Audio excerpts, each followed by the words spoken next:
အားလုံးပဲမင်္ဂလာပါရှင်ကျွန်တော်ဒီနေ့ထူးဆန်းတာလေးပြောပြချင်တာပါကျွန်တော်ကအခုဒါပသိမ်မြို့မှာပေါ့နော်ပသိမ်မြို့ဆိုမဲ့ပသိမ်မြို့ဒီမြို့အထက်ဘက်မှာရှိတယ်ရွှေကျက်မင်းစီတော်ရောက်ရှိနေတာဖြစ်ပါတယ်နောက်ပြီးတော့ထူးခြားတာကတကယ်တော့ကျွန်တော်ဒီဖျားကိုရောက်လာတာကကျွန်တော်အဓိကကတော့ရွှေမြင့်တင်ဖျားကြီးပေါ့နော်ဒီပသိမ်မြို့ရဲ့ဒီဘက်မှာရှိရွှေမြင့်တင်ဖျားကြီးဖူးဖို့အတွက်ကျွန်တော်မြေပုံကုကဲမက်ကိုထောက်ပြီးတော့လာခဲ့တာပါဒီနေရာလေးအရင်မကျွမ်းတော့လေဒါပေမဲ့တကယ်ကိုယုံမလားတော့မသိဘူးပေါ့နော်ကြုံမှပဲယုံကြတယ်ဆိုလို့ထူးဆန်းစွာပဲ Google Map ကိုထောက်လိုက်တဲ့အခါမှာဒီစီရီပေါ့နော်ရွှေကျက်မင်းစီရီတော့ဆိုပြီးတော့စီရီကို Google Map ကကျွန်တော်ထောက်ပြနေပါတယ်ထောက်ပြနေတဲ့အခါကျတော့ထူးဆန်းတယ်ရွှေမြင့်တင်နဲ့ရွှေကျက်မင်းနဲ့ Google မှာရိုက်တာလဲတခြားစီပဲပေါ့နော်ဆိုပြီးတော့ရောက်အောင်လာခဲ့တာမှာဒီကိုရောက်လဲရောက်တော့ဒါရွှေကျက်မင်းပရိယတိစာတင်တိုက်ဆိုပြီးဝင်လိုက်တဲ့အခါမှာဒီမှာစီရီတွေတွေ့တယ်ဒီနေရာဒီဒေတာဒီဒါအဖေကြီးဦးအောင်ချမ်းသာငယ်စဉ်ကနေခဲ့တဲ့ငယ်မွေးချံပေါက်နေရပေါ့နော်ပြီးတော့မှနောက်ထပ်ဖေးဦးအောင်ချမ်းသာဒီမှာလာပြီးတော့ဖျားတွေတဲတယ်တာသနာတွေပြုတယ်အများကြီးပြုလုပ်ခဲ့တယ်ဆိုတာကိုဘုံဘုံကြီးကိုပြောပြချက်ရအောင်သိရှိရပါတယ်တကယ်တော့ပြောမယုံကြုံမှသိဆိုရင်တိုက်ဆိုင်စွာပဲတာသနာနေမြေအဖေကြီးတို့နေမြေကိုကျွန်တော်ရောက်ရှိလာခဲ့တာဖြစ်ပါတယ်အဲ့တော့ကျွန်တော်ရောက်ရှိခဲ့အံ့ဩစွာရောက်ရှိခဲ့ရတယ်လို့ပဲအားလုံးလည်းဒီမှာရှိတယ်ဖျားသမိုင်းနောက်ပြီးတော့ဖေးတို့တည်ခဲ့တဲ့ဖျားတွေအကြောင်းအရာတွေသိရှိရအောင်လို့ဘုံဘုံကြီးကိုလည်းမေးမြန်းလျှောက်ထားတာပါတယ်ဒီမှာရှိတဲ့ဖျားဒီကဖျားတို့ပြန်လည်ပြုပြင်နေတဲ့အကူကလည်းတေချာလေးလိုက်လံရှင်းပြပေးထားပါတယ်ကျွန်တော်နဲ့တူတူစိတ်ဝင်စားဖို့အကြောင်းအရာတွေကိုလိုက်ပါနားထောင်ဖို့ရဖျားဖူးဖို့ရအတွက်ကိုဗီဒီယိုလေးကိုအဆုံးထိကြည့်ပေးပါဦးနော်ဘုံကနေကြတာတော့ဘုံကတော့လာနေကြတာတကယ်စားတယ်နဲ့တော့လာအဲ့မှာဒီမှာတာချနေတာလေဒီကိုဖျားဒီကတော့ဒီနေရာတော့ကြပါလေအခုဟိုပချင်းကဘုံလို့အစားဆုံးဆိုလို့ရှိရင်အပေါင်းဝချမ်းသာပေါ့အဝင်ဝမှာဖျားသုံးလူပြီးတယ်နော်ဘုံကဘုံမှာပြီးတော့အဲ့ဒါဘောင်းချမ်းသာအဲ့ဒါငယ်ငယ်ကဒီလိုတဲ့နေရာလေးဒီဘောင်းချမ်းသာဟုတ်တယ်ဒါဘာဘာတမန်ညမပြောမှာပေါ့ဟုတ်လားအေးအဲ့တော့အဲ့ဒါနေဘာကသူကဟိုခလေးငယ်ဘွားကမှနေတယ်သူစမတက်ဘူးအဲ့လိုနေတဲ့ဒီနေရာကြီးခေါင်းတဲ့နေရာဘုံကလည်းအင်းကြီးမေခုမှလာလူတွေပါလေအင်ဂျီတွေနည်းနည်းရှိတယ်ဘုံတော့မရှိဘူးအဲ့ဒါလို့တော်ချရခေါင်းတော်ကောင်းနေရပေါ့အဲ့ဒါလို့မိဘတွေလည်းဘလို့ပေါ့တော်တော်ငါးနေနေနောက်ပိုင်းသူကဆိုအကြမ်းမြင်နေပါလေသူဖျားသူကလည်းဆိုရင်ကလေးရောရဖျားတယ်ပဲဆိုတယ်တော့ဟောရှာတာလေအဲ့လိုပေါက်ရှိတယ်မနစ်တင်နေပါအအောင်တော့ကသူများတို့ကလို့တွေ့နေတာထားပါတော့အဲ့ဒါလည်းကောင်းထုတ်ရတာရှိတယ်ဘောင်းချမ်းတယ်ထုတ်ကြတယ်အဲ့တော့မှကျတော့ဘယ်လိုဖြစ်လဲဆိုတော့ဟိုဝိုင်းလာတဲ့သူနောက်ပိုင်းရန်ကုန်ရောက်သွားရန်ကုန်မှာဟိုရုပ်ရှင်ဟိုဓမ္မဆွေအဝမ်းရုပ်ရှင်ကုမ္ပဏီနော်အဲ့မှာတာကောင်ကြီးဆိုတာရုပ်ရှင်ကျောင်းပေါ်ပါလို့ရုပ်ရှင်ဝင်အဲ့တာကောင်ကြီးနဲ့တွေ့ပြီးတော့အဲ့မြန်မာအစိုးရဇနီးရဒီမကြီးကနိုင်ငံခြားမှာသွားသိကူပြီးတော့လာအပိုင်းချနဲ့သူကပေးလိုက်တယ်ဟိုဘလောက်ပဲအသက်ရှိရမယ်6လဆိုတော့အဲ့ဒါဟိုဒီလောက်ပဲနေရမယ်လို့အဲ့ဖြစ်တော့မှအဘကလည်းသူကအဲ့တော့ခက်ရွယ်ရှိမို့လေမဘူရီသိနေတာဘာလို့လဲဘူရီသိတဲ့ဖွဲ့နေပေါ့လေစကားဆုံးပြီးတော့အဲ့ဒါလည်းအဲ့ဒီတာကောင်းကြီးကနေပြီးတော့သူဆရာတော်ပေါ့အဲ့ဒါသူလိုပဲအဲ့တော့ခေါ်သွားပြီးတော့အဲ့ဒါသွားပြီးတော့မရင်မိုင်းပေါ်နေတိုက်ပြီးတော့သူကပေးရပေါ့လေသူကဘာလို့တော့ရင်မနဲ့ပြီးတော့ခုလည်းဆိုတာပေါ့အဲ့ဒါလိုကနေဟိုချမ်းသာပြောင်းပြင်းပြီးတော့နောက်ပိုင်းအဲ့ဒီကနေပြီးတော့ရန်ကုန်ကနေပြီးတော့သူနေဒီနေရာကဟိုတော့ဒီနေရာတော့တောင်ချက်ချုံနဲ့တော်ကြီးမြင်မဲ့ပေါ့အဲ့လိုနေရာလေးဘုရားငုတ်တော်တော့ဒီထဲမှာရှိတယ်အဲ့ဒါဘုရားငုတ်တော်ရှိတယ်ဘုရားကြီးနေရာပေါ့အဲ့ဒါဘုရားလာတော့အဘဟိုချမ်းသာသူပြန်လာတဲ့အခါကျတော့ရန်ကုန်ကသူ့တကားကြီးနဲ့မြန်မာအဆွေ A1 လို့လည်းပါလာတယ်သူဖြစ်ပုံနေလိုက်ပြီးပြောင်းလာကြတာပေါ့လေအဲ့ တော့မှသာသနာပြုလို့ရှိတယ်ကျေးဇူးဆက်မယ်ဟောဒီမှာဆွေတော့လည်းကျေးဇူးဆက်မယ်ဆိုတော့အဲ့မှာဒီဘုံတော်များများပေါ့ဒီတပည့်တရားဓမ္မရဲ့ဟိုအမတ်တိကေလိုပါတော့ဒါကိုရှင်းမိုင်းလို့ကိုမိုင်းလို့မှာလည်းရှိတယ်အဲ့လိုဘောရာဘုကပြောမလို့အဲ့လိုတော်တော်များများရန်ကုန်မှာတို့တပည့်တော်တော်များရှိတယ်ရန်ကုန်မှာနော်အဲ့ဒီဟိုမှာသာဓုကံလိုပါတော့ဘုန်းကြီးတို့နေတာတော့လာဆိုတော့အဲ့အနောက်ချမ်းတော့ဒီမျိုးဟိုတော့လည်းဘုန်းကြီးတို့လည်းစာရင်လားစာကြဘုန်းကြီးဘောရတယ်တော့အဲ့အပိုင်းကဒီမင်းကြီးမဆက်ဆက်ဘူးခုဒီရောက်မှသာအဘရဲ့ဟိုတာယာပြုတဲ့နေရာဘုန်းကြီးတို့ဆက်ဆက်တာအဘအဲ့လိုလေကအဘဒီမှာလာတာယာပြုခေါင်းကဟိုမြန်မာဆွေတို့နဲ့အဲ့ဒီရန်ကုန်ဟိုတော်တော်များများဒီဘုရားတွေဒါနဲ့ဟိုအတိတ်တည်းမရှိဘူးလို့ကတော့တရားဟိုတော့တရားရှိတယ်အဲ့ဒါလေအဲ့ဒီလိုမျိုးပေါ့အဲ့ဒီမဒီမာရီတော့ညောင်းများတို့ခင်းကြီးလည်းပြင်းလို့တော်တော်များများပေါ့ဟောချမ်းသာတော့အဲ့ဒါဘုရားအပိုင်းအထုပ်ပတိအောက်မှာဆိုလို့ရှိရင်အဲ့လိုမျိုးတွေဘုန်းကြီးတို့ကတော့ဗာလဲဆိုတော့နောက်မှဘုန်းကြီးအရင်ကနေပြီးတော့ဒီမှာဟိုကျောင်းကတော့ဒီမာရီကဟိုကျောင်းကောင်းမရှိပါဘူးအဲ့ဒါဘုန်းကြီးတို့ကအဲ့ဒါတနေ့ကနေပြီးတော့ဒီမှာကပသိငင်ကဆရာသမားများကဒီကျောင်းကချစ်ပြီးကြတဲ့ကျောင်းကတော့အမိုင်းဝင်ဖျားလည်းရှိတယ်ခဏလာပြီးတော့နေပြုံးပြီးတော့ဘုန်းကြီးပြန်มาတော့ဘုန်းကြီးကဒီမှာခေတ္တခဏဖြစ်ခွင့်နေတော့ဘောအဲ့လိုဖြစ်ဖို့လည်းလာပြီးတော့နေပြီးတာတကယ်တော့လည်းကနေစာချနေရနေပြီဆရာသမားများမှာလို့အဲ့ဒါနဲ့ခဏနဲ့ဒီမှာတော်ရဲမှာဆိုတော့ဟိုကြီးမရှိမီးမရှိပေါ့အခုနေတာဒီလိုလေးအခုနေတာတော့ဘုန်းကြီးတို့ကြောက်တိုင်းဘုန်းကြီးကြောက်ချမယ်ဆိုရတာပေါ့အဲ့တော့ခြံကျင်တဲ့ဘုန်းကြီးရှိတာပေါ့ကိုတို့အနေထားမရှိဘူးအဲ့ဒီလိုမျိုးလေးအဲ့လိုနဲ့ဘုန်းကြီးကနေလာခဲ့ရတာအဲ့ဒါဒီမှာနေဦးသာတဲ့နေ့နောက်ပိုင်းဖွင့်ပေါ့ဘာနဲ့ပြေမွေးဘာသာကြတဲ့နေ့ကလာတော့သာပဲချရတယ်မလားဘုန်းကြီးအဲ့လိုမျိုးလေးနေတာဒါဘာကူတည်းလဲဒီဘယ်လိုတွေကိုဒီတိုင်းရတာသူ့ရဲ့ပသိမျိုးကဟိုလာပြီးတော့အဲ့ဒါကိုကြီးဆောင်ရွက်ပေါ့ဒီတိုင်းကြီးအဲ့လိုမျိုးလေးတွေပေါ့လေဟိုလာပေါ့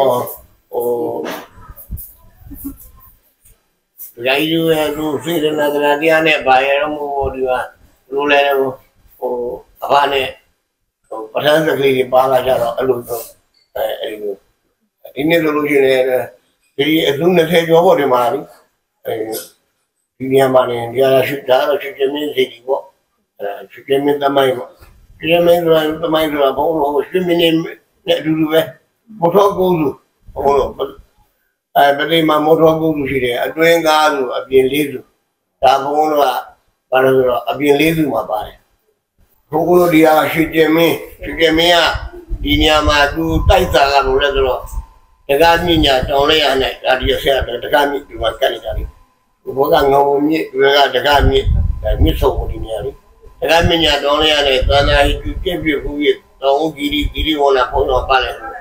တွန်ဒူမမြညာသာမခဝဲအကျော်ကြီးကပတ်သက်တာဆိုပဲအထက်ဘက်မှာကျတော့ဒါအပြင်လေးလူဥမာကဟိုကဘုရားဘုရားကြီးကိုခေါ်တယ်အကျော်စီယပတ္တထကွာခုနှစ်ဘုရားကြီးဘုရားကြီးဆိုတာလေဟိုအထက်ဘုံမြင့်ကထက်မှာအဲ့လိုမျိုးဒီဟောင်းဒီကဘုံတော့ဟိုကခိုမင်းဟုတ်တယ်ဥမနာဖေဟာအဲ့ဒါဒီဘက်ကျတော့ရွှေပုတ်တင်ဒါကအပြင်လေးလူပေါ့တော့ရွှေကျမင်းဟိုကြတော့ရွှေကျင်းမင်းဟိုအကျော်ကြီးကပတ်သက်တာဘုရားဘုရားကြီးပေါ့အဲ့ဒါမတော်ကူးလို့မအပြင်လေးဆိုအတွင်းသားဆိုတော့ဘုံတော့ပြည်မျိုးပေါ်မှာပေါ့ဟိုဒါအခုမတော်ဒီမတော်ဘုရားတို့သဘောင်းဘုရားတို့တရားတို့ဖြစ်ဟုတ်မဟာဘောဓိတို့အဲ့လိုမျိုးပေါ့ကျမင်းပေါ်တယ်နော်ဟုတ်တယ်တရားကျတော့ဟိုဘယ်နှစ်ခုနှစ်လောက်ကတည်ထားရတယ်အခု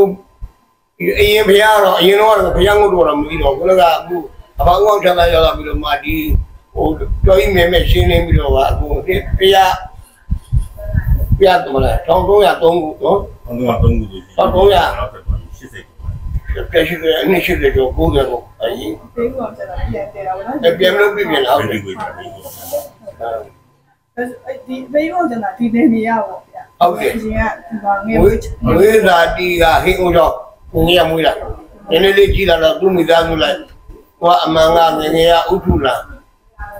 အမှန်ကတော့ကရင်ပေါ့ကရင်မျိုးသားလိုက်အဘဝိဒီဝိလာအဘအဲ့ရနေပြီးတော့ဟိုနောက်ဆရာဖြစ်လာတဲ့အခါကျတော့နည်းနည်းလူလာလေးမြောက်လို့ဟောရပြောရဲပေါ့အဲ့လိုသာပြီးတော့မတတ်ဘူးအဲ့လိုငါကြောင်းလည်းပဲသူကဗီဒီတင်ပြီးတော့ငါကြောင်းလာဒီဘုံကလူနေရာတွေပေါ့ဘုံကလူလူမရှိဘူးအဲ့နေရာတွေမှာအခုတည်းနေတယ်တော့လည်းပါအဲ့လိုနေခဲ့တဲ့နေရာလေးပေါ့အခုမှလူကြီးများလို့ရွာနဲ့ပါလေဖြစ်တာဘုံကအဲ့လိုကဗီဒီတင်ပြီးတော့ဒီလိုပဲအဲ့ဒါငါကြောင်းလို့ဆော့တယ်အဲ့လိုဆော့လာဟိုကအတန်းအကြောင်းတွေတော့လည်းမရှိဘူးရွာကလည်းအင်ကြီးပဲလားမရှိဘူးဒီရွာတကားမှတော့မရှိဘူးဒီမှာနေအိမ်လို့အိမ်မရှိတာဟိုရွာရှိတာဟိုမှာကတော့တောင်ကွဲမှာအဲ့ဒါဟိုလာပေါ့ဟိုပြေချောင်းဆိုလိုက်ပါအခုအဲ့ဒီကတော့ဟိုမရှိတော့ဘူးပေါ့ပြေချောင်းဆိုရွာကတော့ပိုင်းဒေါ်လာကော်ဖီအစိုးရတက်တော့ဟိုတော့မနေရတော့တနေရာနဲ့ထူရမယ်အဲ့လိုအကုန်လုံးဒီမှာတန်းနေပြီးထူရတာပေါ့အဲ့လိုတော့ဒါနိုင်ငံရေးရပေါ့အဲ့လိုကလေခရပေါက်သွားပြီးတော့မှအဲ့ဒါကဘုံဘုံတို့ကဘယ်လိုလဲဆိုတော့ဒီကနေဘယ်ရည်တည်ပြီးတော့မှရန်ကုန်အဲ့ဘုံဘုံတို့အဲ့ဒီမှာဘုံဘုံတို့ပြကြမှာဒီကြောက်တယ်မဲ့ဟိုက8မိုင်တို့9မိုင်တို့အမတ်တိဂိတ်တို့ဆိုတာကသူ့ဂရင်းတွေဘာတွေနဲ့သူ့တပည့်တွေကသူ့သိကြည့်တင်ကြနေတော့လို့ထားတယ်အဲ့လိုဘုံတို့ကြောင်တော်တို့ကတော့အဲ့မှာရှိတယ်ဘုံတို့ဘုံနေရတာတော့လာရန်ကုန်ရှိအဲ့အဘာကသူကသူဟိုကပြင်းပြစားကြတာသူဘိုးကြီးကအဲ့ဒီအနောက်ဘက်ပေါ့ဟုတ်တော့မလားတာလူဘာလို့စားကြလဲအဲ့ဒီဘက်တွေကဘုံကဟိုကြောက်တော့ရောက်တယ်အသေးရင်းနေမရှိဘူးအဲ့ဒီသားလေးနဲ့လေအဲ့လိုမျိုး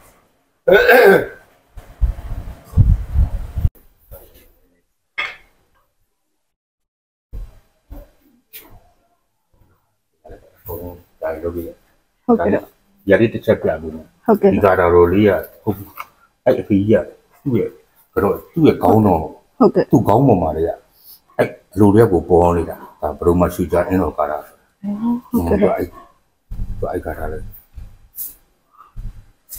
အဲ့သူ့ခေါင်းပေါ်မှာလေပေါ်နေတာဟုတ်ကဲ့သူ့ရဲ့ဟာကြီးကသူကဖတ်တာလို့ပဲဒီသူကခဏလေးဟုတ်ရအခုပြောပြသူကဒီမှာကသူကစီနာဒီမာရာရီဆိုတာကသူကဇီးနဲ့စားတယ်သူကဇီးနဲ့စားတယ်သူရှစ်ချောင်းရှိတယ်အဲ့ရှစ်ချောင်းမှာဒီကနေသူကစလိုက်တာဇီနာဒီမာရာရီဆိုတာအဲ့လိုဒီမှာလာဇီနာဒီမာရာရီပြီးလို့ရှိရင်ဒီနောတရားလာရောပြီးလို့ရှိရင်ဇိနုဒ္ဓဓမောဇဇိနိနာပူဇီတော်ဇိနောယတောနန္ဒဇိနာဘသနိတော်ဇိနာတရောတီပြီးဇိတိနာမမဒီမှာပြန်ဆုံးသွားပြီးလို့ရှိရင်ဒီကပဲပြန်စဒီလိုပဲစဟုတ်ကဲ့အဲ့လိုပဲစအဲ့ရဲ့ရှစ်ချောင်းကိုပြီးလို့ရှိရင်အဲ့ရှစ်ချောင်းကြပြားလေးကိုကျွန်တော်ပေးလိုက်တယ်ဟုတ်ကဲ့သူကဒီအဖေကြီးကအကောင်းပါလေသူကဒီလိုအဲ့ပေါ်နေဟုတ်ကဲ့ဒါအဲ့လိုမိတ်ဒီကိုတဲ့တော့ဘုံကြောင်းနေမှာဒါလည်းဆိုတာကဒါဝိပဿနာလေးကိုတခါတနာနဲ့ဒါလည်းပုံမွေးလို့လည်းတကယ်အကျိုးပေးတာဟုတ်ကဲ့ဒီအခုဒီမှာရှိရဆရာတော်တွေကအဲ့ဒီမီလင်းတို့ဒီဆရာတော်တွေကလေဘာလို့အဲ့တယ်ပြောတယ်ဒီလိုတိုင်လိုက်တာနဲ့ပဲဝေးကြီးတဲ့ပြီးဝင်ကြတာကြီးဘယ်ဖျားတော့ဘာလို့မှတခါတည်းမှလူရှင်တွေခေါ်ပြီးပါဆိုပြောလိုက်တယ်နှစ်ရက်သုံးရက်တော်တွေကားရင်လေဘုမဒီပါနေရောက်လာတာဟုတ်လားဟုတ်ကဲ့လားဒီနေရာဆိုလည်းတော့ဒါနဲ့ခေါင်းနေအဲ့ဒီကိုရောက်အောင်လာကြနော်ဟုတ်ကဲ့ရောက်လာတာကိုရီလည်းတိုက်ဆန်ဆန်ရောက်လာတကယ်ဟုတ်ကဲ့ကျွန်တော်တော့အဲ့ခါလေးကလေကျွန်တော်လည်းအခု၄လလောက်မှာပဲလေကိုလည်းဒါကိုမြင်ဘူးတာလေဟုတ်ကဲ့ဟုတ်အရှိမတယ်မှာဒီလိုခါလေးဒီဟိုဖြစ်နေပြီတွေ့တယ်နော်ဟုတ်ကဲ့ဟုတ်ကဲ့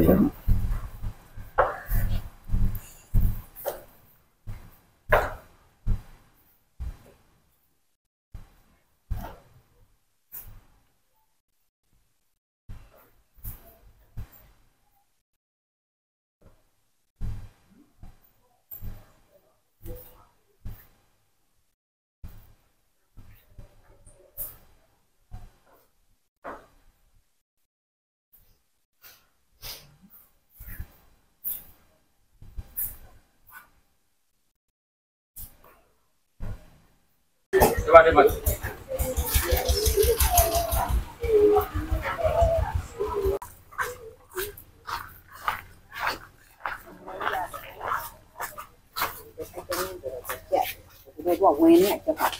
အော်ဒီမှာနော်အတာခုနအကိုပြောတဲ့ဟိုကာထားလေး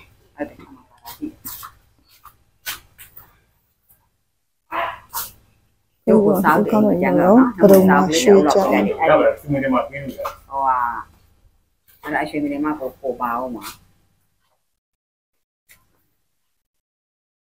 အဲ့ဒီအဖေအောင်ပြရှိကိုဆက်လက်ခံတယ်ဟုတ်ကဲ့အမိုက်ပုံမှန်လေးရုပ်ရှိကွဟုတ်ပါလေဟုတ်ကဲ့ဒီဟာလေးရဆိုရှင်ဒါပလင်မြန်စီဒီလို့ခေါ်တယ်စီရီလေးပလင်မြန်စီဒီဒါသူတို့ဝိစာတွေကနေပြီးသူတို့ကအကုန်တက်ချက်ပြီးတော့အကုန်တည်ထားတယ်ဗျာဟုတ်ကဲ့ဟုတ်ဒါပလင်မြန်စီဒီဒါပြီးတည်ခဲ့တယ်ဗျာဟုတ်ကဲ့ဟုတ်ဒါအခုတော့ပြန်ပြီးတော့ဒါပြန်စေးပိုက်ပြန်တုတ်ထားပါမယ်ကျွန်တော်တို့အဲ့အကုန်လုံးပေါ့ဒီ2လ3လတော်တွင်မှာကျွန်တော်တို့ဒါအကုန်လုံးဒီ channel မှာရှိတဲ့အကုန်ဝင်းနေတဲ့ဟာမှန်တယ်အဲ့ဒါကျွန်တော်လက်ရလိမ့်မယ်အိုးဟုတ်ကဲ့ဟုတ်ကောင်းတယ်အကိုလည်းကုသိုလ်ထူးတယ်ဟုတ်ကိုလည်းလေစောလေးလေစောလေးပြောလေကိုတိုင်းတစ်ခါမှထီးဆိုတာဘာမှမသိဘူးလေဟုတ်ကဲ့ဟုတ်ကိုတိုင်းပြင်းမနဲ့ကိုဖေးယူတယ်ပါလို့ကြည့်တယ်ဒီမှာကိုတင်မိလိုက်တဲ့တော့ကိုဒါဘာလို့ဒီကိုလုံးမဖြစ်မယ်ဒါပါလို့တစ်ခါတည်းဝေးပြီးဖြစ်ဟုတ်ကိုတိုင်းလို့ဟုတ်တယ်ဒါတဲ့ထားတာဆိုတော့ဒါနှစ်ကြော်ပြီပေါ့နှစ်ရာကြော်အဲ့လိုမျိုးရှိရပါဘူးနှစ်ကလေးဆိုတော့ तू ကဒီကအဖေကြီးက तू ကမထွက်ခင်ပေါ့ဟုတ်ကဲ့ဝိဇ္ဇာ तू ဟာပေါ့ထွက်ရပါဘူးမဖြစ်ခင်မှာ तू တည်ရတယ်ဗျာပေါ့အော်အဲ့တော့1300နှစ်ခုလား3ခုလားမသိဘူးခုဆိုတစ်နှစ်80ကျော်သွားပြီ1300နှစ်ခုတော့ဟုတ်ကဲ့ဟုတ်အဲ့ဒါရှိတာဒါဒီကတော့ဒါဟိုနှောက်ရကြလို့ရှိရင်ဒါ20ရက်နေမနေ့ကဟိုပေါ့ဘောကဝတီငကားမဲ့တို့ဒါနန်းတော့ရုပ်ထုထောင်ဟုတ်ကဲ့ဟုတ်ကဲ့ဟုတ်ကဲ့ဟုတ်ကဲ့ဒါတွေအကုန်လုံးကသူ့အဆက်နဲ့သူပြောတာဟိုမှာ9သူပြန်ဖျက်ဆိုရှိတယ်ဒါနာမည်ဟိုထိတ်ကနေပြီးစပြီးတည်ထားလာဗျာဟိုမှာရွှေအဒီပဲဟုတ်ကဲ့ဟုတ်ကဲ့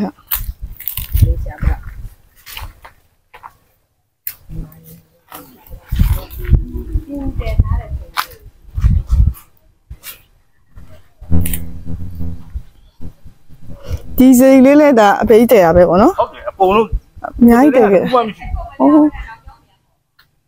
မော်ဒီကနေသွားလို့ဟိုတော့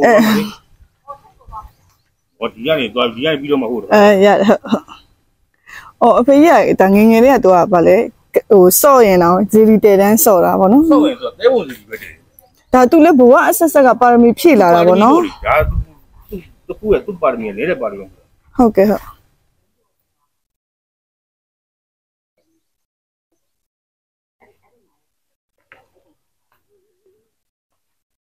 ုတ်ဒီမှာရှိတဲ့ကပီးတွေကိုပဲကြည့်ပါလားဟုတ်ကဲ့ဘာပထမဘိုးအောင်တို့ဒီမှာရှိတယ်ဘာအောင်မင်းကောင်တို့ပြီးအဖေကြီးအောင်အမူထားပြီးတော့နော်ဒါအကုန်လုံးအဲ့လိုပါတာဟောစမ်းချောင်းအောင်တပီလန်းရပဲဒါကိုရီနဲ့နီးပဲအဲ့ဟိုရက်ကအဲ့ဖွဲ့တွေလာတယ်လေဟုတ်ကဲ့ဟုတ်လာတယ်အခုသူတို့ဟိုအောက်မှာပြီးလို့ရှိရင်ပြောင်းမှအဲ့မှာအရင်စီးဟုတ်ကဲ့လေးသူရှိတယ်သူတို့ထူလာတာဩဒါအဖေကြီးရဲ့အဆက်ရှိလို့ဒါသူ့ကနေသူရောက်လာကိုရီလည်းဒါတိုက်ဆန်ဟိုရောက်လာတာတူဆန်အောင်ဟုတ်ကဲ့ဟုတ်ဒါသူ့ရဲ့အဆက်နဲ့ဓာတ်နဲ့ပေါ့နော်အဲ့လိုမျိုးပြီးတော့ဒါရောက်တဲ့အချိန်မှာလည်းလေဒါရှင်းပြမယ်သူအစင်းလေးရှိရတာတော်တော်ကန်ကောင်းတယ်ဟုတ်ပထန်းဆက်တွေပေါ့သူရဲ့ပထန်းဆက်တွေကသူကသူအချိန်ကြာနိုင်နေလို့ကိုမလားဟိုညမတော့ဆိုလဲလေဟုတ်ဒီကိုမရောက်ဘူးအဲ့ရှင်းမြင်တင်အောင်မလေးကိုဟိုကနေပြီးတော့တကူးတကလာပြီးပူရတာငကိုတော့ကအချိန်လုံးကဆိုဟုတ်ကဲ့ဟုတ်ညဘူးအခုကတော့ပြောမနေနဲ့ဒီနဲ့ရွှေမြင်တင်နေတော့အဲ့လိုအချိန်လုံးကပုံပုံကြီးနေတဲ့ဒီတိုင်းဟုတ်ကဲ့ဥနာတာမိဟုတ်ကဲ့ဟုတ်အဖေဆရာကြီးဥနာတာမိကနေပြီးတော့သူကိုယ်တိုင်ဦးစီးဥဆောင်ပြီးတော့ထည့်ထားတဲ့ဘုရားလေးထည့်ထားတဲ့ဘုရားတော့အဖေကြီးကတော့လမ်းညွှန်မှုနဲ့အဖေကြီးကိုယ်တိုင်သူကပနက်ချဟိုကလုပ်တယ်ဟုတ်ကဲ့အဲ့ဟိုပေါ့စောလေးကဘုရားဆရာကြီးဥနာတာမိကနေပြီးတော့သူကနေပြီးတော့အကုန်လုံးသူကအကုန်လုံးကြည့်လိုက်သူငကိုတော့ကငကိုတော့ဘုရားမသိတယ်ကြီးရကြောက်ကြီးတွေကြောက်ကြီးတွေဩကြောက်ကြီးတွေပြန်ချောက်ဒါဒီစုရဲတော့ပါပြီအကျန်တဲ့ဘုရားတွေမှလည်းအကုန်လုံးအဲ့ဒါဟိုကကြီးတွေကြောက်ကြီးတွေပဲကြီးကြောက်ကြီးတွေနဲ့ဟိုဒီတဲထားတယ်ဗျာအော်အဖေရဲ့ဖျားတွေကိုဒါတိုင်တိုင်တဲပေးရဆရာပေါ့နော်ဟုတ်တယ်ဦးနာတာမီဟုတ်ကဲ့ဟုတ်တယ်ဖေးတို့တဲတဲ့ဖျားတွေအဝိဇ္ဇာတဲ့ဖျားတွေမှာရှိတဲ့ခေါင်းတွေဟင်းတာတွေပဲရှိဟုတ်ကဲ့ရုပ်တွေမှန်တယ်ဟုတ်ကဲ့အော်ဒီမှာလည်းဟင်းတာကြီးတွေတို့အကျန်တဲ့နေရာမှာခေါင်းရုပ်ကလေးတွေပါမယ်ပြီးလို့ရှိရင်သူဟင်းတာရုပ်ကလေးတွေပါမယ်အဲ့လိုပါတယ်ကျန်တဲ့ဟာမပါဘူးဟုတ်ကဲ့ဒါငါးစုတန်းလို့ခေါ်တာပေါ့နော်ဖျားငါးစုကိုယ်ထိမှာဒါအဲ့ဒီကဖျားကသူက1300နဲ့ဟိုပါပြီသူကမဟုတ်ကောင်းဆန်းပါဘူး အဲ့တော့သူက1300ပြည့်1300ပြည့်အခုအဲ့1300ပြည့်မှာလှူထားတဲ့အဲ့တုန်းကတော့ဖျားလူရှင်ပြည်ကိုရှိတာ။ကနေပြီးတော့သူကပနဲ့ရိုက်ပြီးလူရှင်ရလူပဲ။အဲ့လူရှင်ကမြစ်ကအခုလက်ရှိကျွန်တော်တို့လည်းအခုဖျားတည်နေနေမှာသူကဟိုဖြစ်နေဘိုးတော်ဖြစ်နေ။သူကလည်းသူလည်းအခုကျွန်တော်လည်းသူလိုက်တယ်ပါတီဖြစ်နေ။ဒီနေ့မရှိတော့သူအဆက်တွေပဲနော်သူ့ရဲ့ဒါ1300နဲ့တခုသူတို့အဲ့ရွှေမင်းနေရပါတယ်ဟိုမှာစာရှိတယ်ဒီဘက်ကလည်းမှာဒီမှာတမသူက1300နဲ့တခုဟုတ်ကဲ့1300တခုဟုတ်တယ်နှစ်တော်သမင်းလာဆန်း17ရက်ပြန်မှာရေးခဲ့တဲ့လက်ရေးကိုကျွန်တော်တို့ကအရွှေလေးနဲ့လိုက်ပြီးတော့လေအရင်ကိုရေးချင်လို့ရတာမဟုတ်အရင်တော့လက်ရေးကိုပဲနော်ပြန်ပြီးရွှေနေကွန်ကရစ်ကအသားတစ်စိတ်ကိုကျွန်တော်ကလိုက်ပြီးတော့အဲ့လာလေးပြန်ဖြည့်တာဟုတ်ကဲ့အဲ့လိုလေးလိုက်လို့ပြန်လေပြုပြင်နေသူတွေရှိမှသာဒီမှာလေတားအေးတယ်အဲ့ချိန်တုန်းကလေဟုတ်ကဲ့ဟောင်းတဲ့ဘက်ကကြာရှင်လေကိုကလည်းကရုံးနဲ့သင်္ကန်းကိုကြီးနေဆိုလေအဲ့မဲ့စိတ်ကိုဖြူစင်အောင်ပဲထားတော့တယ်ဟုတ်ကဲ့ရှင်ဟုတ်ဒါကုသိုလ်လုပ်တာပဲဆိုတော့ဘူးတို့ပဲကိုလုံးကိုစီလိုက်တယ်ကိုတော့ကဒီလိုငါးပြန်ဖေးငါးစုပြန်ဖေးကြောက်ပြီးချတာဘောကကြောက်တီ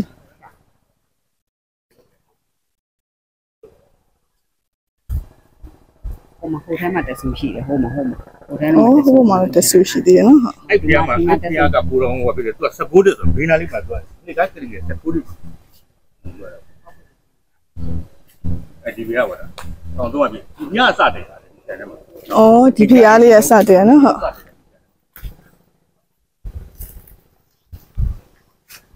နောင်တော်ကြီးစီဒီညစတယ်ဒီညကြောက်ကြတယ်ပါဟုတ်ကဲ့အ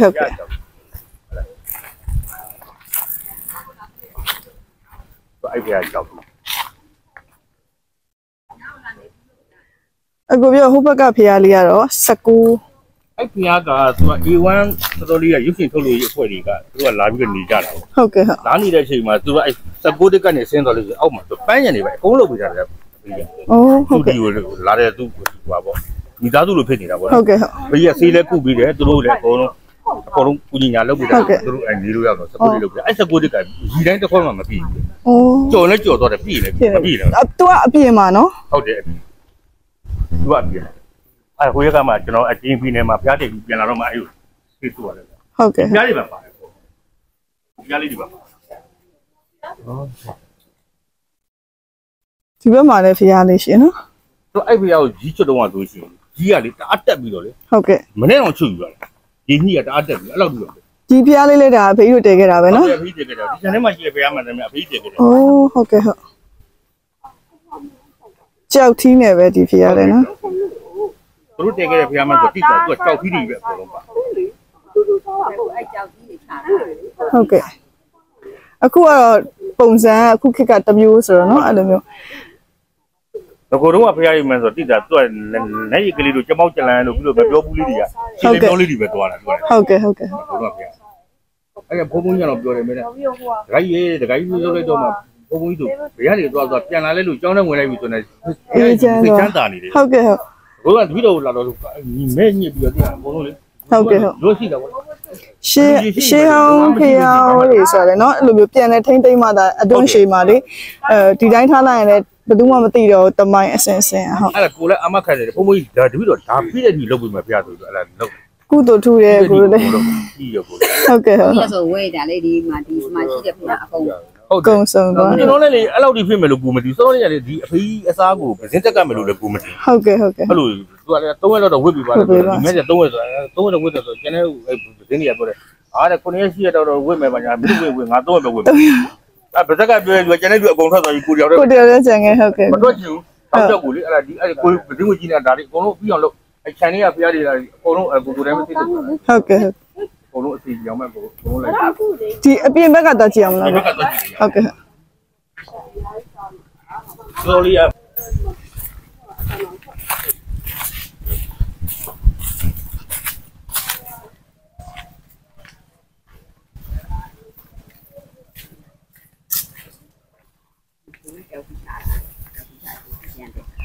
ဟုတ်ကဲ့ဟုတ်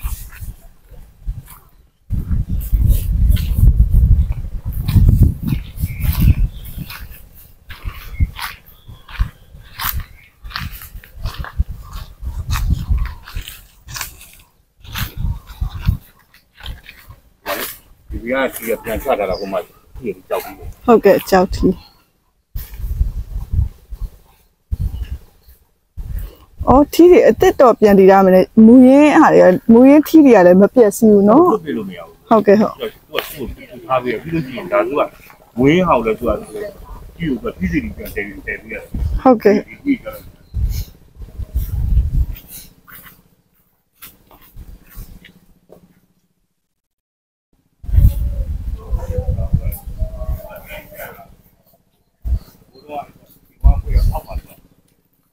ပန်းညာနေပါဟုတ်ကဲ့အဲ့ပန်းညာနေကြည့်ရတော့အဲ့ကနေလာဘယ်နဲ့လက်တက်လျှောက်လာပြည့်ပြည့်ဒီမှာလိုက်တော့ဖျားဘူးအဲ့တော့ဘုရားဖျားတယ်ပြီးဘိုးလို့ဟိုလိုလို့ပြီးရ တော့ဒီလေကားတက်တွေကိုပြောတာနော်ကိုပြော16တက်လို့ပြောရမယ်ရှိရင်ကြော်ရင်လည်းကြော်တယ် ကြော်လိုက်ကြော်မယ်လိုလဲ လိုနေလို့မယ်အော်ဟုတ်ကဲ့ဟုတ်ကဲ့ဟုတ်ကဲ့ဟုတ်သူရဲ့တက်နေပေါ့နော် သူတက်နေသူ့သွားနေ ဟုတ်ကဲ့ဟုတ် မလွယ်ဘူး အဘတို့ကသူကအကုန်တည်တယ်လေအကုန်နေရာတိုင်းမှာလည်းရှိတယ်အကုန်လုံးဆိုတော့ သူကဘယ်နေရာဘာလို့မဲတော်တော်ကြတော့တော်တော်အံ့ဩတော့လေကိုလည်းလေမယုံတဲ့လူတော်ယုံနေတော့လေ ဟုတ်ကဲ့ဟုတ် ဘာလို့လိုက်မယ်လို့ပြောလိုက်တာလဲဆိုဒီဘာလို့မဲဆိုတော့အတူချင်းမရှိဘူးဆိုပုံမြင်လို့ဒီပါသားသုံးလေးတော့တော့အဲနှောင်းလေးဆိုရင်ဘယ်နဲ့လူမဘယ်လောက်လူမဲဆိုလို့ကြောက်ပြီးတာ ဟုတ်ကဲ့ အဲ့တော့တော်တော် ဟုတ်ကဲ့ဟုတ်ကဲ့ဟုတ်ကဲ့ တော်တော်ညာပေါင်းငင်းအောင်ပြီးရခဲ့တာတပေါင်းကြီးရတယ် ဟုတ်ကဲ့ဟုတ်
那个用皮阿姨吧。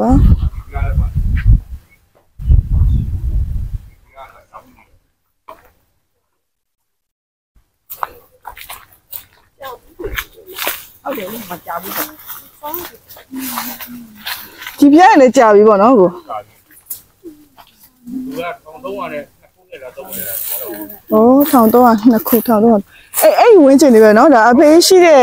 ကာလဝင်းကျင်ဆိုတော့ ဟုတ်တယ်အဲ့ဝင်ကြီးနေပဲသွားတာ ဟုတ်ကဲ့ဟုတ် ဒီမှာကျွန်တော်တစ်ချက်ပြမယ်ကျွန်တော်အခုရက်ကမှအဲ့ရနေပြန်လာတော့ရိုက်တာဟာလာအဘိကိုကျွန်တော်တက်ခဲ့တယ်ဗျာတော့များစီးလေပဲဒီမှာတွေ့လား ဟုတ်ကဲ့ တွေ့လားဒီပြားနဲ့တပုံစံနဲ့ပဲ ပုံစံနဲ့ပဲ ဟုတ်လားအဖေဟာလာအကုန်လုံးဟာလာအဖေတက်ခဲ့တယ်ဗျာလေဒီမှာ တဲတဲ့ဖျားတွေအကုန်လုံးကနော်ဒါသူ့ပုံစံအတိုင်းပဲဟုတ်ကဲ့ အဖေတက်ခဲ့တယ်ဗျာလေဟာလာမိတ်တယ်ဟာလာနောက်မြနာ ညောင်ညောင်နော်ဟုတ် စီးလေပဲအဲ့ဒါဟိုကလည်းကြောက်ဘူးတီဒါလည်းကြောက်ဘူး ကြောက်ဘူးစေ။အိုးအဲ့ဒီလေဟိုနာဂနိုင်မှုထဲမှာလဲအဲ့ဒီနာဂနိုင်မှုဖျားပေါ်ကဘာကြီးမယန်းကိုအဲ့မှာလဲကြောက်ဘူးစီရှိတယ်။ဟိုကဘာလဲမြန်မာနိုင်ငံလွတ်လပ်ရေးရဖို့မကြတော့ဘူးဆိုတော့တက်နဲ့ကြာဘူးစီတည်ခဲ့တာတဲ့အဲ့မှာကြတော့လေလွတ်လပ်ရေးမရခဲ့ ဟုတ်တယ် အဲ့မကြတော့အောင်ဆိုပြီး အဲ့ဒါဟိုရက်ကမှဆရာတော်ကြီးတွေ ဟို ပေါ် တ တော့ ပုံစံနဲ့ပဲ လိုက်သွားနေတယ်လေအဲ့ဒါ ဟိုကျွန်တော်ဒီမှာတော့စောချီရုပ်လေးပါ ဟုတ်တယ်မို့အဲ့ဒါကအယုတ်ကတတ်မဲ့ဒါတယောက်ကိုရင်လာချိတ်တာတခါကြီးအဲ့ဒါ စီဒီကတော့ဒီလိုပုံစံပဲเนาะတပုံနဲ့ပဲဟုတ်ကဲ့ သူ့ရဲ့ဖျားရဲ့ဒီဘက်တောင်လေးတွေမှာဒီလိုဟာလေးတွေနေတိုင်းပါဒီလိုဟာလေးတွေအဲ့လိုတိုင်ကြီးတွေ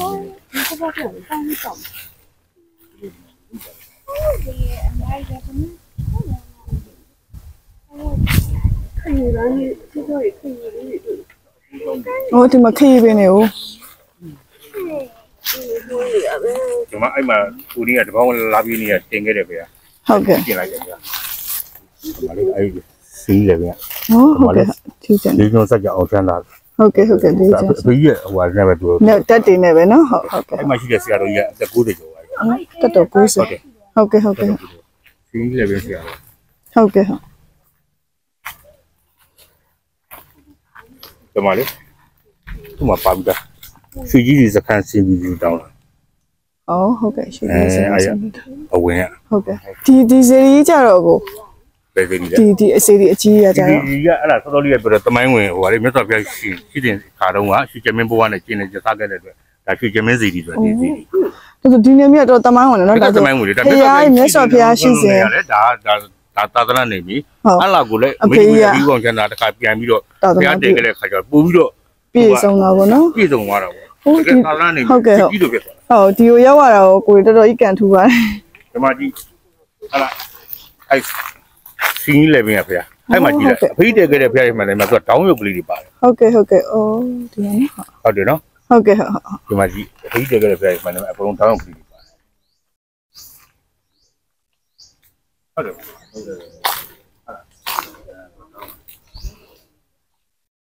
ဒီမှာအဲ့မှာအဲ့ဒါ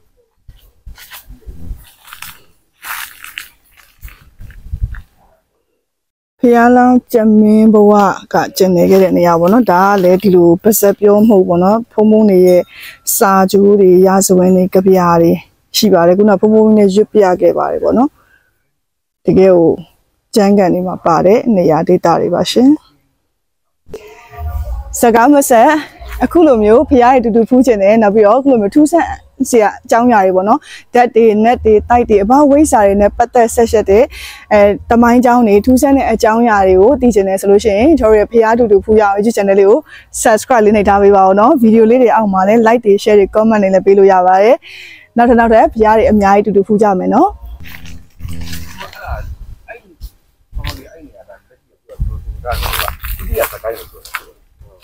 ဝိဇ္ဇာကျဒုတိယစကားအဲ့အဲ့မောင်းမြအဲ့လိုလေနောက်ဆုံးလို့ရှိရင်မလို့သွားလို့ရတယ် ညောင်းမြပဲနော်အဲ့ဝယ်ပြီးရှင်စင်း11ဆိုရှင်အဲ့မှာဆိုတော့ခွေးကြီးဆိုတာခွေးလေးဆိုအဲ့ရွာနေဝင်သွားလို့ရတယ်ဟုတ်ကဲ့စင်း11တောင်းလိုက်တာမှမလို့အဲ့ခွေးလေးကြီးရွာတာခွေးလေးကြီးဆိုပြီးတော့အဲ့မှာဆိုင်းဘုတ်ကြီးတယ်အဲ့ဒီနောက်မှရောက်တဲ့ဘယ်နေရာမှာမေးလို့မရဘူးဆိုရှင်လွယ်လွယ်လေးသောလေးကပုံနဲ့ပြပြီးရှင်လက်ရှိကသာသနာ့ဦးစီးဌာနနေသူတို့ပြလိုက်ဟုတ်ကဲ့ဘယ်လိုမှသိလို့ရှိရင်ရွှေမင်းနေဖုံဖုံကြီးမှာအဲ့ဆရာတော်ကြီးဖုန်းနံပါတ်ဟုတ်ကဲ့ပြန်ညရွှေမြင့်တင်လဲဝင်ရမယ်ရွှေမင်းဝင်ရွှေမင်းကောင်းတယ်ဟုတ်ကဲ့ဒီနေ့ဝင်ဒီမှာတိုက်ဖျားဝင်ဘူးဟုတ်ကဲ့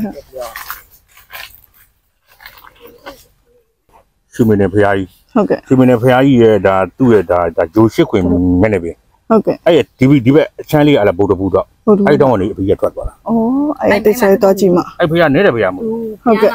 ဓမ္မရွှေမင်းနေဖျားကြီးရလားဟုတ်ကဲ့ရွှေမြင့်တယ်ဟုတ်ကဲ့အဲ့စီရီအဲ့ဒီမဲ့နေပြီအဲ့ဒါဘေးတည်ကြတယ်ပြီးလို့ရှိရင်မဟုတ်ဘုရားသွားမယ်အဲ့ဒါအကုန်လုံးရဲ့အချုပ်ပဲအဲ့ဒါဓာတ်ပေါင်းစုဟုတ်ကဲ့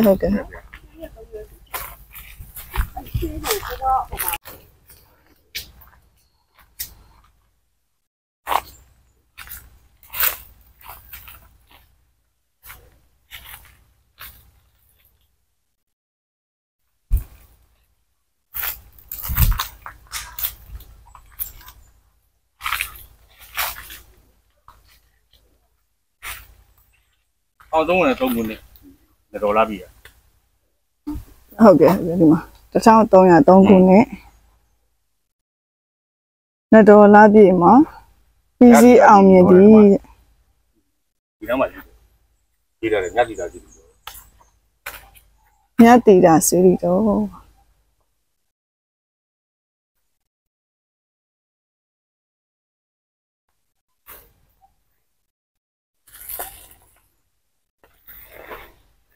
စီရီအများကြီးပဲဒီအပိုင်းလေဟိုတကယ်သာသနာနယ်မြေတွေကိုတကယ်ကိုခက်ခက်ခဲခဲတွားရောက်ဖူးခွင့်ရနေတယ်ဒါအရင်ကံကောင်းပါတယ်စိတ်လည်းချမ်းသာပါတယ်မြို့တော်တဲ့တောင်တွေအဲ့လိုတကယ်ခက်ခက်ခဲနေရာတွေကိုရောက်ရှိရတယ်ပေါ့နော်ဒါလည်းပထမဆက်တွေရှိလာလို့ဖြစ်မှာနော်အားလုံးနဲ့ကျွန်တော်တို့နဲ့တူလိုက်ပါဖူးမြော်ကုသိုလ်တွေရရှိစေဖို့ဗီဒီယိုလေးတွေဝေမျှပါတယ်ရှင်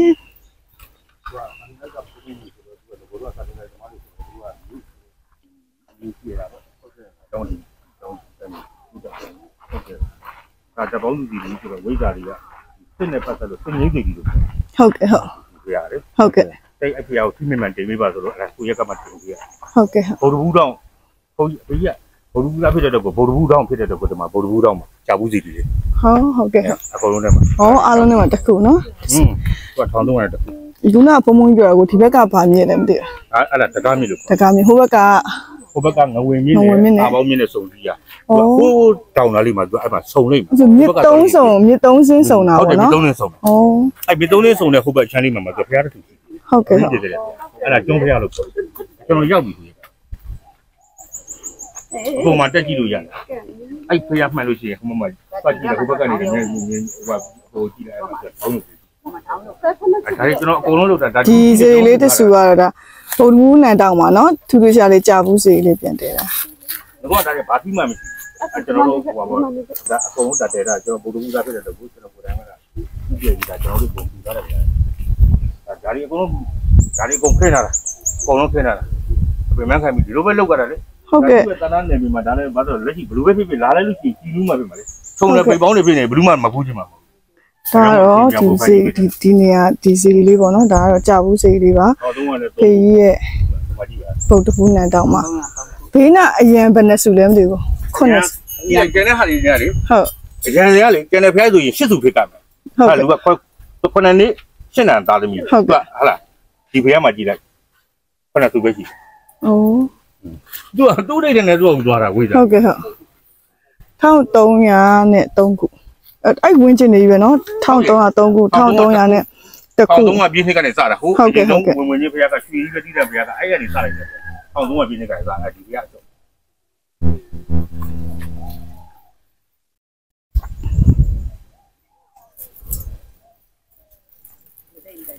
အခုရှိနေတဲ့အဖွားကြီးကဦးတော်ကလည်း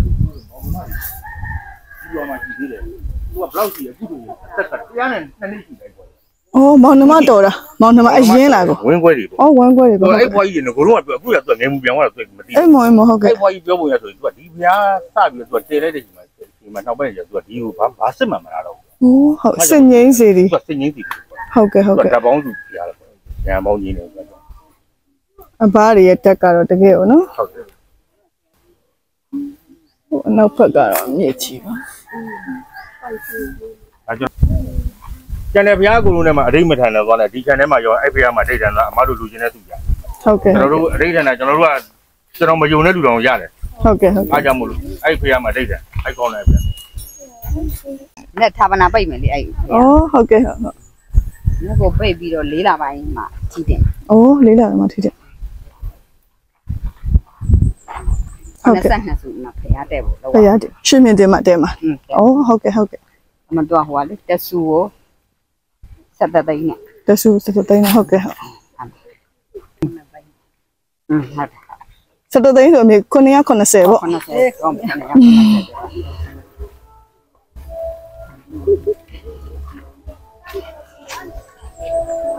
ဒီတက်စီလေ ဆရာရိတ်စီ ဟုတ်ကြလေ ရှားလေးမအားဘူးမနဲ့အတွက်ချက်ပြုံနေတယ် အော်ဒါဒီဘက်အပေါက်ဟုတ်လား ဒီလာတောင်း ဟုတ်ကဲ့ ဟိုကတာဟိုကျောင်းကနေချက်ဆင်းနေပါ ဟုတ်ကဲ့ဟုတ်အော်အလူအတွက်ဒါလုပ်နေအတန်ပေါ့နော် အဲ့ဟာ လူရှိတော့ပြောနေတယ် လက်ဆရာကြီးပါအဲ့လိုမျိုးရွာအလှူတွေမှာဆိုလေစားလို့အရင်ကောင်းတာနော်။ဘာကျွေးကျွေး ဆိုတော့ညီမတို့ရှိတာပါပါလား ဟုတ်ကဲ့ အော်ဒီမှာဒီကအတူလေးလေးကြည့်မြင်မှုသွားတာပေါ့ ဟုတ်။ဘာကျွေးကျွေးစားလို့ကောင်းတာနော် ဘာကောင်းကြ ။ဟုတ်ကဲ့ ဒီကဘုရားကမှာဘုရုပြောတာ ဟုတ် အစမတမ်းပဲဘယ်မှာဘာမှ ။အော် ဒီကုန်းပေါ်မှာကြက်တဲ့နဲ့တော့ကြက်တဲ့လောက်ကြာဘာမှမဟုတ်ဘူး ဟိုဘက်မှာရှိ အဲ့ ရ ဒါကတော်တော်ယုံတယ် ။ပါရှိ ဟောမွေးဆုံးမရောက်ဘူးရှိ ။အော်ဟိုဘက်မှာ ဟိုဘက်မှာလေ ဟိုဘက်ကဲမှာအော်မွေစိုးမှာ ကား ရှိ လေးမှာ ဟိုဘက်ကကူလိုက်ပြီဆိုတော့ဟိုဘက်ကဘလောက်ဝေလို့ ဟုတ်ကဲ့ဟုတ် ဒီကောဟိုကကူလာလို့ရပါဘူး ဟုတ်ကဲ့ ဟုတ် အဲ့ရှိတယ်ဒီဘက်ကဘာမှ ။အော်တကူပဲနော်တကူ ဘာ ပဲ မှမမြင်ဘူး ဟုတ်ကဲ့ဟုတ်ကဲ့ဟုတ် ဒီမှာလေးတော်တော်လေးပုံပုံပြောတဲ့အောင်တော်မူအေးတီတွေ ။အော်ဟုတ်ကဲ့ဟုတ် အဲ့တော့ဒါပြန်လိုက်ပြီးတော့ပြန်ပြီးတော့ပြုတ်ပြင်တာပေါ့ ဟုတ်ကဲ့ဟုတ် အဲ့သူအဟောင်းတော့ရှိတယ်အဟောင်းကဒီမှာကျွန်တော်ဓာတ်ပုံရိုက်ထားတယ် ဟုတ်ကဲ့ အ ဟုတ် ဟောင်းကတော်တော်ဟောင်းတာအဲ့တုန်းကလေ ဒါအော်ဒါလည်းမူရင်းစီတွေကိုပဲပြန်ပြင်တာနော် ပြန်ပြန်လောက်တာကျွန်တော်ကတစ်ခုတည်တော့မယ်ဆိုရင်တစ်ခုပြန်ပြင်တော့မယ်ဆိုကျွန်တော်ပြန်ရိုက်တာတော့ ဟုတ်ကဲ့ဟုတ်ကဲ့ အဲ့ဒါကြောင့်ဒီတော့ရောက်တော့ဖရားတွေကျွန်တော်တို့စားထားတာမရှိဘူးတပြားတစ်ချက်မှယူထားတာမရှိဘူး ဟုတ်ကဲ့ သူ့နဲ့ကိုဝိရိယစိုက်ပြီးတော့သူတင်တဲ့စိတ်ကနဲ့ထည့်ထားတယ် ဟုတ် ဒါအောင်တော်မူအေးတီတွေ အေးမေကွယ်ကောင်းလိုက်တာနော်ဟုတ်ဝမ်းတာလိုက်တာတာတို့ခေါ်ပါတယ်ကိုလိုကုတူတွေဖရတဲ့ချွတ်ကဲလုံးရှိရအောင်မခလုတ်တိုင်မယ်နော် အောက်မှာဖလုပ်တိုင်းမယ်နော်ဒီမှာဒီ လိုပါပြီလို့အေးဝင်လိုက်ရပြီအဲ့ဒါတော့ငကိုတော့အပြအခုတက်ဒီပြောက်ဝင်လို့ဩငကိုစီလေးနော်အဲ့ဒါငကိုစီလေးဟုတ်ကဲ့ဟုတ်ငကိုစီလေးရတာငကိုစီလေးအဲ့ခဏသူ့တီးနဲ့ရိုက်ထားတဲ့ပုံလေးရှိတယ်ကျွန်တော်လေးအဲ့တည်တော့မယ်ဆိုတော့ဒါမြင့်နဘေးမှာနော်ဟုတ်တယ်မလေးဒီကလေးတီးပေါ်တက်လို့ရတယ်လားအဲ့လိုအားပေးဖွဲ့နေပြောစီရိုက်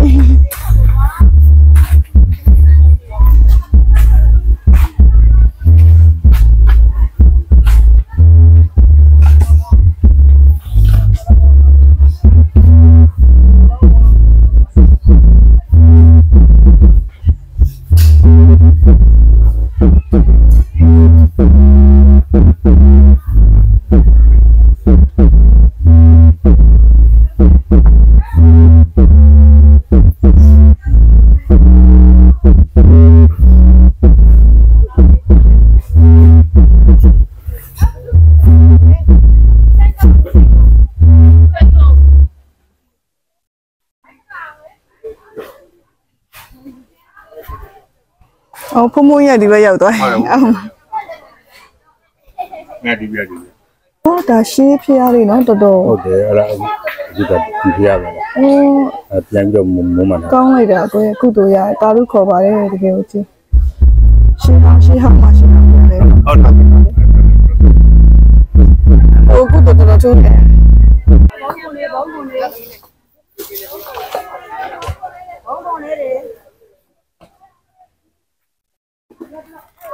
哦，这个我来等一下要啊，我要拿来这个我突突闪闪的，俺路这个哦，对路啊边喏，要这个。这是在这路过来多啊。啊，没有。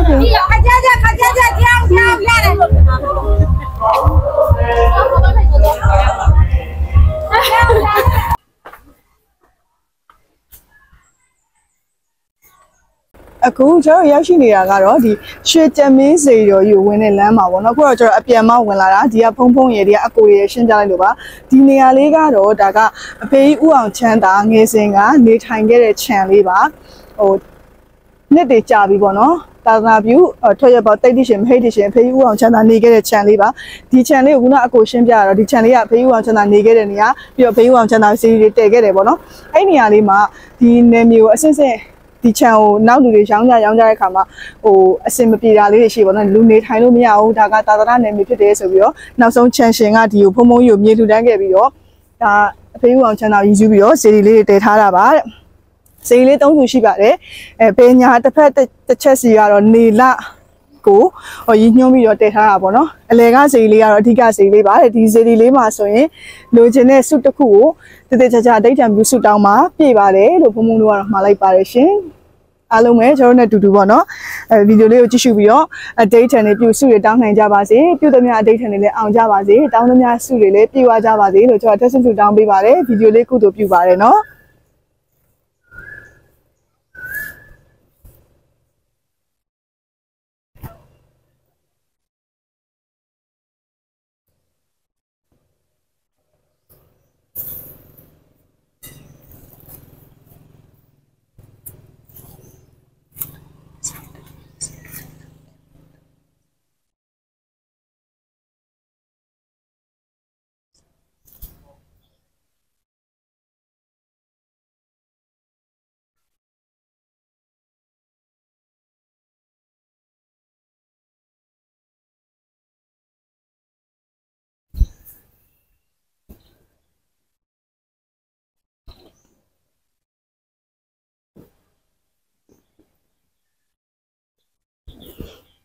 ဒီမှာဆိုရင်ဒါယုံမင်းဖြစ်တဲ့နေလတင်ကေတာပေါ့နော်ဒီဘက်ကလတင်ကေတာဟိုဘက်မှာတော့တောင်းမင်းဆက်ကြောင်းလဲဆိုနေတင်ကေတာပေါ့နော်ဒီဘက်ကတော့အလေက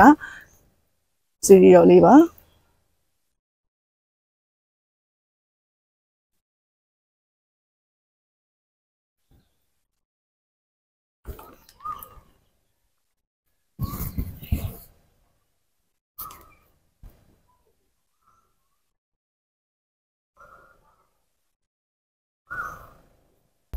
ယခုဗီဒီယိုလေးကိုကြည့်ရှုပြီးတဲ့အခါမှာကုသိုလ်တရားတွေပွားများရတယ်သို့မဟုတ်ဘဟုတုတတွေရရှိတယ်ဆိုရင်ကျွန်တော်တို့ရဲ့ဖရားတူတူဖူရအောင်ဆိုရင်ဒီ channel လေးကို subscribe လေးနှိပ်သွားပေးပါအောင်เนาะဗီဒီယိုလေးအောက်မှာ like တွေ share တွေ comment တွေလည်းပေးလို့ရပါတယ် comment လေးရေးတဲ့ခါကျတော့ကျွန်တော်တို့လည်းအားတက်တာပေါ့เนาะ comment လေးအားလုံးလည်းဖတ်ပါတယ် comment ပေးတဲ့တယောက်ချင်းစီတိုင်းကိုလည်းကျေးဇူးအများကြီးတင်ပါတယ်ရှင်နောက်ထပ်ဖရားဟူဗီဒီယိုတွေအများကြီးမှာပြန်လည်ဆုံတွေ့ကြပါမယ်ရှင်